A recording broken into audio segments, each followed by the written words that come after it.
Thank you so much for tuning in to another week with Fathers Who Care. We have our young producers in there. I think we have young Emmanuel in there that working this evening. Hey, thank you, Emmanuel. We got Hanisha in there. We got some other youth council members in there producing tonight. We got some parents involved with us tonight. And we're doing the show tonight, as always, on Fathers Who Care. We try to bring to you, the viewing audience, individuals who have been out here in the community, who have been vetted, who are committed, who loves what they do, who loves Chicago, who loves the community, and they love you. And so what we want to do tonight, we want to take a little turn. We were trying to focus specifically on men involvement and other things that's going on in and around the city. But we really wanted to highlight some issues this evening that I think are pressing and need some redress. One would be, we want to talk to, on our far right here, we have none other than Director Glenn Brooks, who's the director, of course, of Chicago's community policing for the Chicago Police Department. Those who know Glenn know that Glenn is always out in the community, always on a hot spot, always empowering community, always trying to get us to think about our community, to think about our children, to beautify our community, and to rally together. And we want to talk to him about some of the initiatives that he's working on and that he's been continuously doing. I understand there's some new projects out, and so we're going to talk to Director Glenn about that. And then we have, of course, Dr. Ali, who's from the Loretta Hospital, where we're going to be talking about specifically men's health, the upcoming annual men's health fair and health and resource fair. We're going to be talking about clinical trials. We're going to be talking about why it's important for men to understand their health issues and be more proactive on their health issues. For so long, we think that sometimes men wait till certain things happen before they think about their health, when there are some things that men can do to be a little bit more proactive on their health, specifically to kind of minimize some things before they happen if you're a little bit more preempted, right? That's right. So with that being said, I want to openly just say to both, thank you, Glenn. I'm just saying Glenn out of terms of endearment, because we know each other, and Ali likewise. Yes. I know that you're Director Glenn Brooks and Dr. Ali, but I'm just for the purpose of relaxing and having some fun. I just like to say Glenn, but I really mean Dr. Brooks, Director Brooks and Director Ali. So please forgive me if I missed that and just talking like this. All right, you can call me Walter. Walter. Okay, all right. But for the purpose of the show, let's have some fun. And let's educate the folks on what we can do as a community to work together.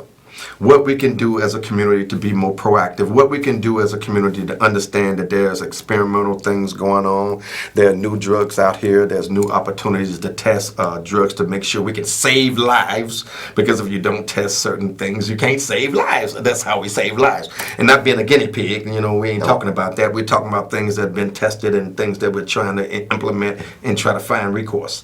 And then Director Brooks, Glenn, on the work that you've been doing, we want to make sure that folks understand that this is not a police problem. Police cannot bring safety to the community by themselves. This is a community thing. It's all sector partners, hands on deck. Everybody can for everybody. Parent can for their children. Children can for their parents. Businesses can for their businesses in the community. And everybody working together to be more proactive. Make the phone call. Meet together, talk about what we can do with our block clubs, talk what we can do to empower each other. And that's what we want to share in essence tonight is quit trying to put all the onus on somebody else. Take on your own onus. Start at home. Start on your block. Start on your corner.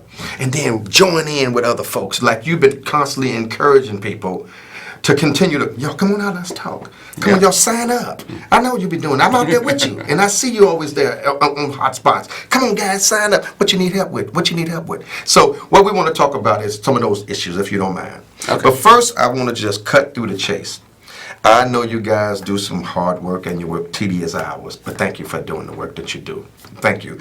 But let's lighten up just a little bit today. Let's take off, the ties and all that. Not literally, but I do like those ties y'all got. If y'all want to leave them, We want to talk to Glenn today, and we want to talk to Ali today first, sir. I want to know who is Ali and who is Glenn, and what is your passion for existing? Why are you so passionate in what you're doing? We'll start on you, Glenn, and we'll come back this way. So I think what people really don't realize is that I'm just a neighbor. I'm just a guy who really, I started out at this. I was just a beat facilitator who was really concerned about his neighborhood. At the time, people were were fearful from getting off the train at the L station and coming down the street. And that's how I got involved in this work. So you're just passionate. Absolutely. You know, public You service. can't fake that, can you? No. Public service is something Yeah. which, you know, I've been very blessed in my life. My parents were able to, you know, raise me and send me to college and do all that kind of stuff. And, you know, one of the biggest lessons my dad ever gave me is that, you know, if you are blessed, it's incumbent upon you to share those blessings and to work for the betterment of all. And I really try to live that. I really do. And all I am is a neighbor who still goes down to the church and sits on the metal chairs and try to solve the problems out there, because they really are not insolvable. You know, but This you is have not the such a thing. passion when you be out, all right? I obviously know, because I'm in the circle, all right? So I feel your passion, and I kind of know your history. But when you go out, there's no fear. You never have gone out talking about, oh man, I'm not going over there. It has always been, I can't wait to get over Yeah. there mentality you've always had. I'm being real now. But go ahead, talk. Yeah, you know, why should we be fearful? These are our neighborhoods. If we are fearful, who else is going to love them? I mean, these are my neighbors, these are my communities. There's nothing to be fearful about. There are times when we have an incident, we have a situation which may be terrible, but that's all it is. We have more time and opportunity to build a great community, to invest in the people, and to ensure that we have happy, productive lives. And that's what we're trying to do every day. And I love that where you're going. And I want to stay in that vein when I come back to talk to you. But let's try Ali. Ali, so tell us, why are you passionate, and what is your purpose for why you do what you do? So healthcare is definitely a passion, and when you look at the work that Loretto Hospital... Care. Healthcare. Remember that. Yes. And when you look at what Loretto Hospital, as one example, in a wonderful community, is making a dedicated effort, I just feel honored and privileged to be a part of that. There are so many new initiatives that our administration, headed by George Miller, who's the CEO of the hospital, and really is trying our best to promote healthy living, promote taking care of yourselves, and giving the opportunity for the community to benefit from the amazing healthcare opportunities in the hospital. And so just to be a small part of that with some of the new initiatives that many people may not even know about, but offer immense benefits to the community, to each individual who wants to have proper access to health care and proper treatment for any conditions that they need to have treated. So, are you a father? Yes, How many children you have? 4 children. You weren't going to tell us, huh? I was waiting for you. So you're a father. Yes, I am. You're a proud father. Absolutely. You enjoy being a father. I love it. And you have 4 children. Yes. Is there no greater joy, There is no greater joy. sir? Yes. I mean, now that's the bottom Absolutely. line. Yes. See, your children are my children, and my Absolutely. children are your Yeah. children. And if we as men understand that concept, Yes. and get back to those norms that, protecting your child is protecting mine. Yeah. Absolutely. And so we should be about each other's children. Yes. Not that's your problem and this is my, no, it's our problem. Yes. So I thank you all for that passionate intro, but I want to get a little deeper now. Yes. Now, Glenn, you have a title with the city. What's your title? What do you do? I'm the director of community policing. And what does that mean? So my responsibility is really to find a way that we can work with community members. So a lot of times people want to say that the police are responsible for safety. And we play an important role, but we are in no way, shape, or form the only role. Right. And I think when we try to advocate it or just simply say police should make us all safe, we forget that doesn't really happen. When you look at really safe communities, what you'll see, it isn't just about police. It's about what we can do to support the schools, what we can do for our families out of school time, what can we do in terms of building up that community and creating positive opportunities, what can we do to solve that problem, whether it be a business, whether it be a building, or whether it be a corner. But we have to come together as a community and come up with that solution, because the solution is never, ever going to be just arresting people. That is not the solution. It has not worked. It will not work. What does work and what will work is us working together. And you've always say that when you're out. And I mean, so this is not just a spiel. This is actually your passion. Not I only mean, because you yeah. always about, and you say it in so many different ways, or so many things be going on when we out in the street, and but you always seem to bring it right on back. So, not only, so let's look at it. So, when that corner is a problem, and we're going to use the example, we have 4 to 5 boys hanging out there, us going to arrest those 4 to 5 boys isn't going to solve the problem. What will solve that problem is making sure those 4 to 5 boys have opportunities for jobs. What will solve it is making sure they have opportunities for education. What will solve it, making sure they have an opportunity to realize whatever their dream is. And that is And something and a stable place to absolutely, live. absolutely. And all those things, Yeah. the police cannot do alone. Yeah. And so I think it's unfair for us to keep expecting that we can solve this problem, because we can't, and it has such a devastating effect on our communities when we don't come together. But when we do, it's a beautiful thing that happens. So just summarizing what you just said, I think I heard some things working together. Quit putting onus on someone else. Accept your responsibilities, and let's work as a team. Absolutely. Is that fair? Everybody has to step up. Everybody has to step up.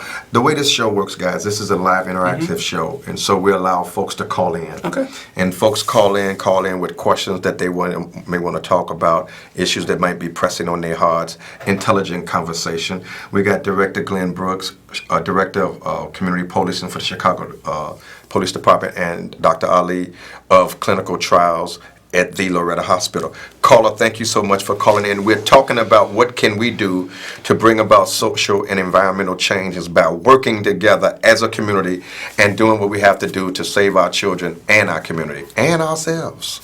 Your question, How please. everyone doing? Can you speak up just a little bit, please? Can you hear me now? We can, sir. Thank you so much for calling. The comment I'm going to make is this, and we hear this so much in the community where women are always saying that they don't need no man to raise their child. They could be both parents, and that's the illusion.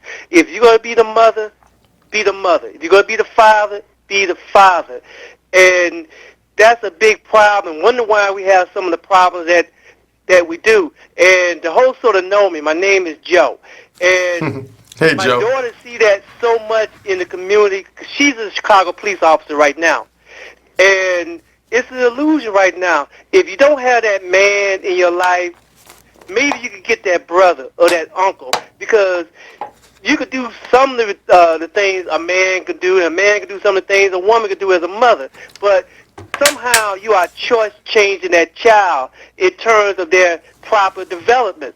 And maybe the Hey, person Joe. as a police officer know what I'm talking about. Hey, Joe, listen, we thank you so much, Joe, for always being faithful to the call and faithful to the calls. We got 2 special guests with us today. Have a good night. No, don't go nowhere, please, Joe. We got Director Brooks on community policing, and we got Dr. Ali on men's health, clinical trials, and improving your health and wellness. Would you have a question for any one of them? Okay, but that's what Joe, and I think Joe was talking some things about a woman saying she can be both male, the mother and the father, which we know that's impossible. But let her think, if she want to think that way, one didn't make it, both made them, 2 people made them, not one person. So that's a rather mute issue, right? Mm-hmm. But let's go on back. So we was talking specifically about. You was talking specifically about what we can do in the neighborhood, what men can do in the neighborhood, what the community can do together.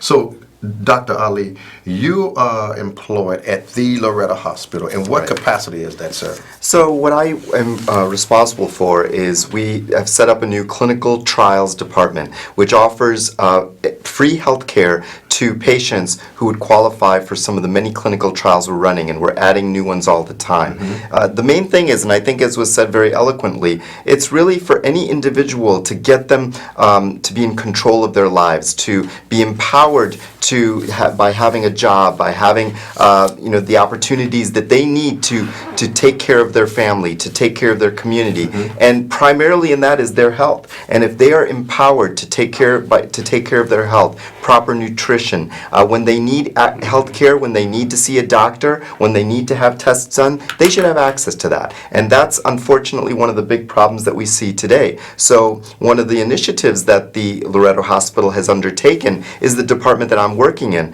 which is to give opportunities to people who may not have insurance, who may not have the financial means to see a physician, to be involved in healthcare, to be involved in clinical trials, gives you that opportunity. And these are completely safe. These are all regulated by the Food and Drug Administration for the benefit of patients.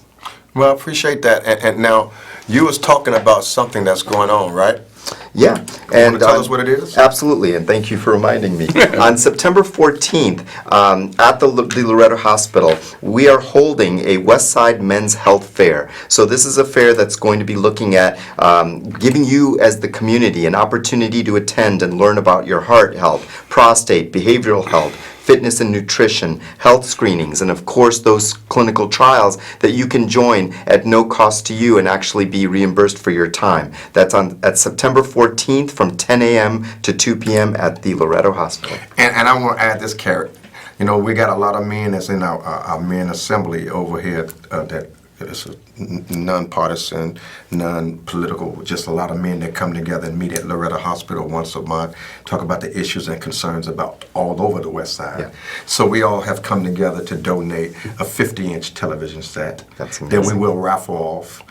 Gift cards in various amounts that we will raffle off, along with other incentives that we will raffle off free of choice. This event is free. You will learn about your health, your prostate, your behavioral health, which I'm trying to learn more about because I think I'm a little bit fatigued.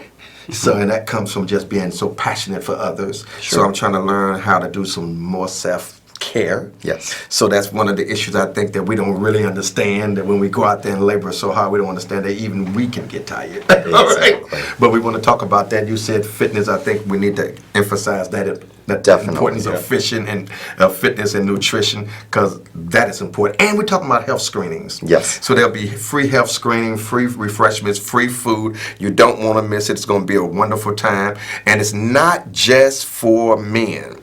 Women, please bring your significant others out and win that TV so y'all can go back home and sit back and do your thing and watch a nice movie or however you choose to spend time. Just come on out, both of you, male and female. We got a caller. You on the air. Thank you so much for calling. We have Glenn and we have Ali, both in their own right, path. Trailblazers in their own right, one with the Chicago Police Department, one in clinical trials at the Loretto Hospital. What is your comment and question, please? I have a question for both of the gentlemen. Please. One of my questions is to the gentleman from the police department. And my question to you is, what could the community do to help the local police solve the many of posters that are posted of kids on the mailboxes and at the end of the different blocks and whatnot? I have that question for you.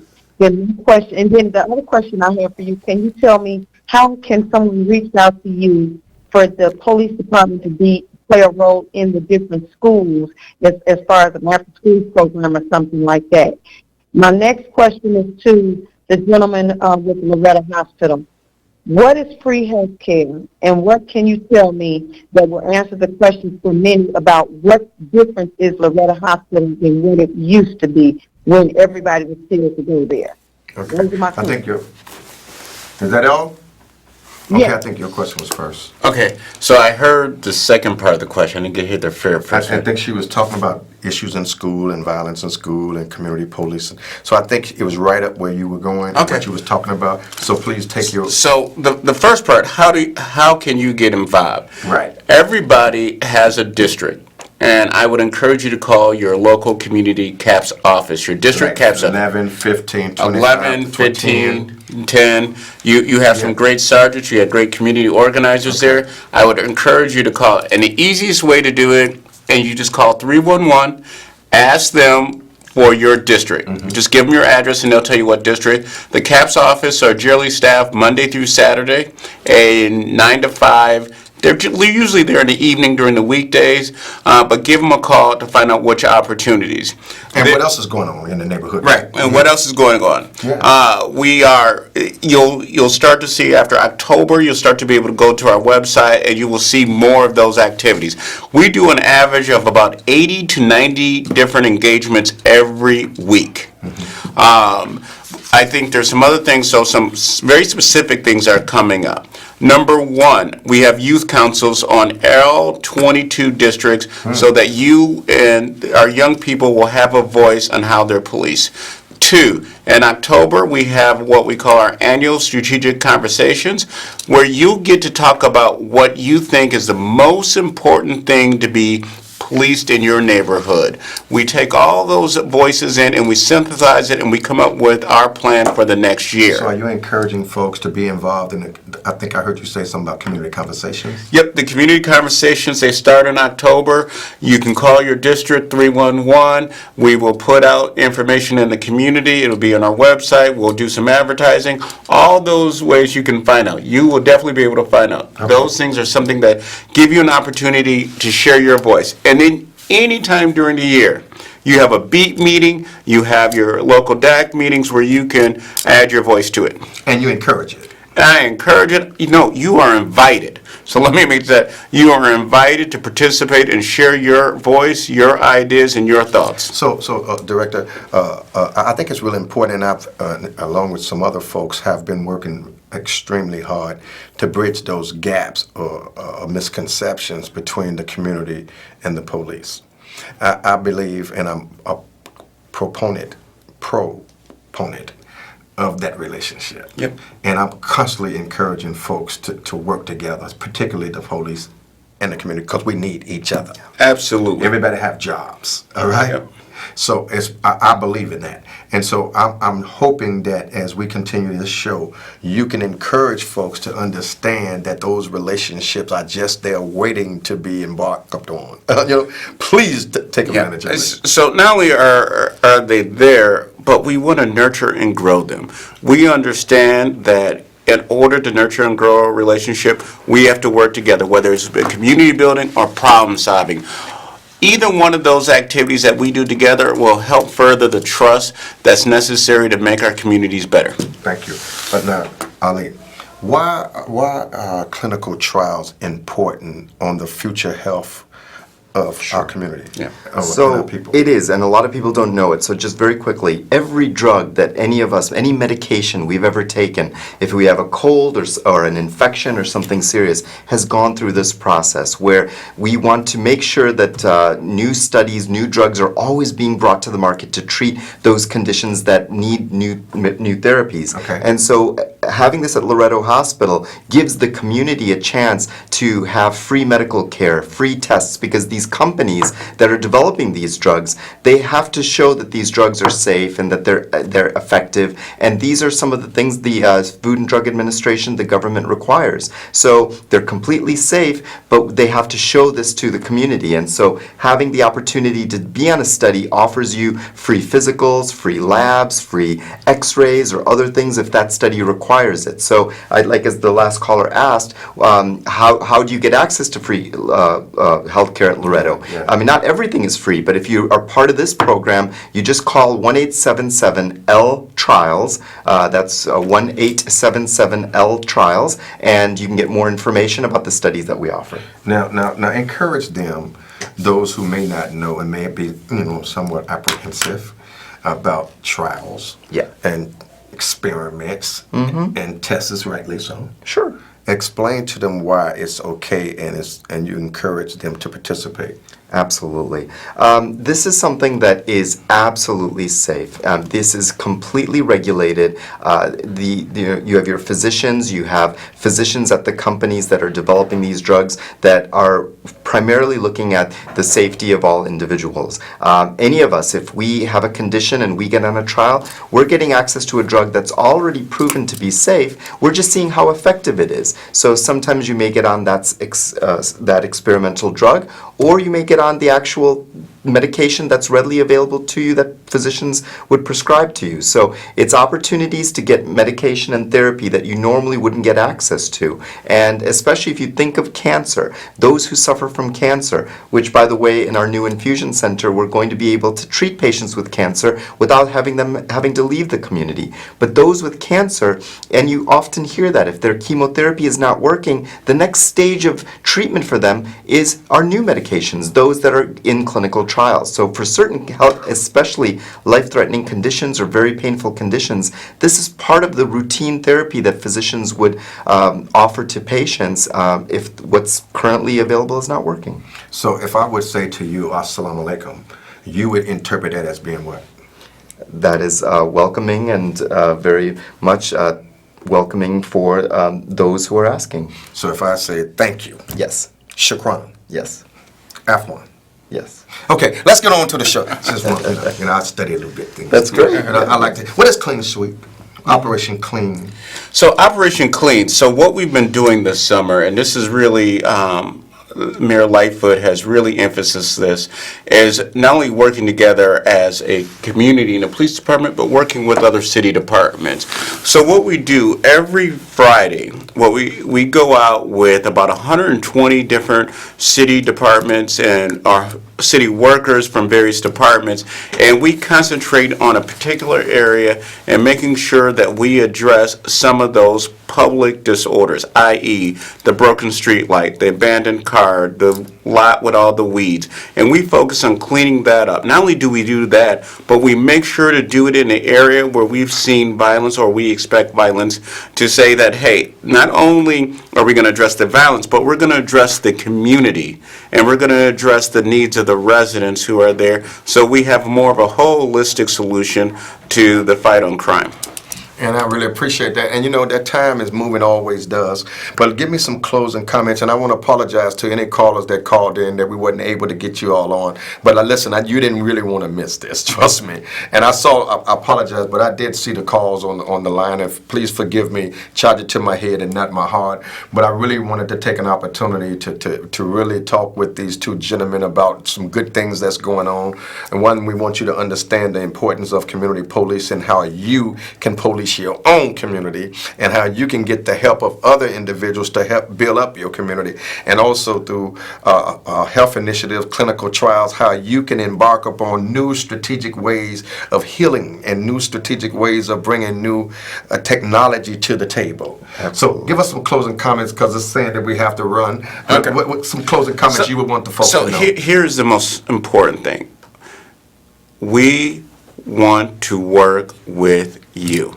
Reach out to your community policing office, reach out to your local commander, that CAP sergeant, that community organizer, there's one in every district.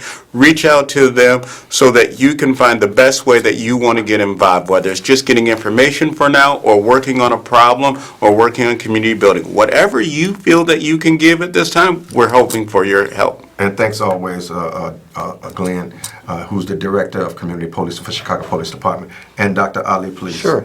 And I think my wrap-up is we want you to come to us. Come to us on September 14th at the Loretto Hospital, 645 South Central Avenue from 10 a.m. to 2 p.m. Learn more about what we can offer, what we provide, and let's work together to improve your health. Listen, you can tell that it's all good. So thank you so much. Tune in next week. We'll be continuing talking about issues that are facing our community right now. Thank you all for calling in. Thank you for your support. God bless you. Good night. Keep the faith, and we'll see you on the other side. Thank you so much. Thank you.